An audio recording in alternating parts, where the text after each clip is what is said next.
8월 31일 오늘의 말씀은 데살로니가 후서 3장입니다. 끝으로 형제들아, 너희는 우리를 위하여 기도하기를 주의 말씀이 너희 가운데서와 같이 퍼져나가 영광스럽게 되고 또한 우리를 부당하고 악한 사람들에게서 건지시옵소서 하라. 믿음은 모든 사람의 것이 아니니라. 주는 미쁘사 너희를 굳건하게 하시고 악한 자에게서 지키시리라. 너희에 대하여는 우리가 명한 것을 너희가 행하고 또 행할 줄을 우리가 주 안에서 확신하노니 주께서 너희 마음을 인도하여 하나님의 사랑과 그리스도의 인내에 들어가게 하시기를 원하노라. 형제들아, 우리 주 예수 그리스도의 이름으로 너희를 명하노니 게으르게 행하고 우리에게서 받은 전통대로 행하지 아니하는 모든 형제에게서 떠나라. 어떻게 우리를 본받아야 할지를 너희가 스스로 아나니 우리가 너희 가운데서 무질서하게 행하지 아니하며 누구에게서든지 음식을 값없이 먹지 않고 오직 수고하고 위해서 주야로 일함은 너희 아무에게도 폐를 끼치지 아니하려 함이니 우리에게 권리가 없는 것이 아니요 오직 스스로 너희에게 본을 보여 우리를 본받게 하려 함이니라. 우리가 너희와 함께 있을 때에도 너희에게 명하기를 누구든지 일하기 싫어하거든 먹지도 말게 하라 하였더니 우리가 들은즉 너희 가운데 게으르게 행하여 도무지 일하지 아니하고 일을 만들기만 하는 자들이 있다 하니 이런 자들에게 우리가 명하고 주 예수 그리스도 안에서 권하기를 조용히 일하여 자기 양식을 먹으라 하노라. 형제들아, 너희는 선을 행하다가 낙심하지 말라.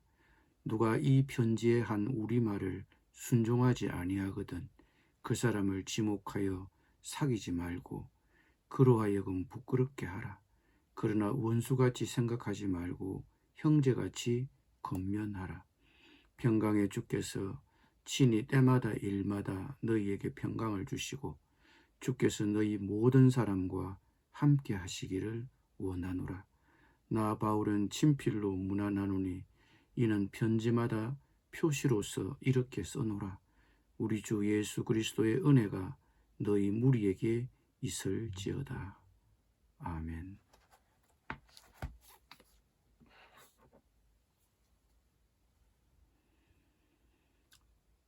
바울은 화제를 바꾸어 자신의 사역을 위한 기도를 부탁하고 있습니다. 너희는 우리를 위하여 기도하기를 주의 말씀이 너희 가운데서와 같이 퍼져나가 영광스럽게 되고 또한 우리를 부당하고 악한 사람들에게서 건지시옵소서 하라. 믿음은 모든 사람의 것이 아니니라. 믿음은 모든 사람의 것이 아니기에 모든 사람이 복음 앞에 믿음으로 반응하지 않습니다. 복음 앞에 적대적인 악한 사람들 때문에 복음이 막히지 않고 진전을 이룰 수 있도록 주의 말씀이 멀리 퍼져나갈 수 있도록 우리 역시 사역자들을 위해 기도해야 합니다. 바울은 끝으로 자신이 우려하고 있는 바를 전달하고 있습니다. 그것은 게으른 자들의 문제였습니다. 데살로니가 교회에는 그리스도께서 곧 오실 것이라는 말씀을 오해하여 일상생활을 무시하고 빈둥거리는 사람들이 있었습니다. 그들이 다른 형제들에게 짐이 되었기 때문에 바울 사도는 그들에게 재림을 기다리는 올바른 태도를 가르칠 필요가 있었습니다. 바울은 자신의 생계를 위해서 열심히 일해서 살고 있다고 자신의 솔선수범을 소개했습니다. 바울은 일부 게으른 데살로니가 교인들과는 대조적으로 자신의 생계를 다른 사람들에게 의존하지 않았습니다. 그는 사역자로서 생계 지원을 받을 수도 있었지만 어느 누구에게도 재정적으로 폐를 끼치지 않기 위해 사역에 더하여 무거운 육체 노동까지 했습니다. 그가 자신의 생계를 위해 열심히 일한 까닭은 첫째 형제들에게 짐이 된 나머지 복음을 전하려는 바울의 순수한 동기가 왜곡되는 것을 막기 위함이었습니다. 둘째, 사역자라는 미명하에 일상생활을 무시해서는 안 되며 그리스도인은 마땅히 일상생활에도 충실해야 한다는 것을 본으로 보여주기 위한 것이었습니다. 이렇게 자신의 솔선수범을 소개하면서 바울은 게으른 자들을 징계하라고 지시했습니다. 바울은 누구든지 일하기 싫어하거든 먹지도 말라고 가르쳤습니다. 그런데 주님의 임박한 재림을 빌미로 일부 신자들은 일하기를 거부하고 그리고 빈 한가한 시간에 남의 일에 참견하며 게으름을 피웠습니다. 자기 일에 성실하면 남의 일에 참견할 시간이 없을 것입니다. 남의 일에 참견하며 다닐 시간이 있다면 내 일에 성실하지 않기 때문일 수 있습니다. 바울은 이런 자들을 향하여 권합니다. 조용히 일하여 자기 양식을 먹어라. 게으르게 행하여 도무지 일하지 아니하고 일을 만들기만 하는 자들이란 일하지 않고 참견만 하는 사람들을 말합니다. 이렇게 게으름을 부리면서 남의 일에 참견하는 신자들은 다른 형제들에게 짐이 되었습니다.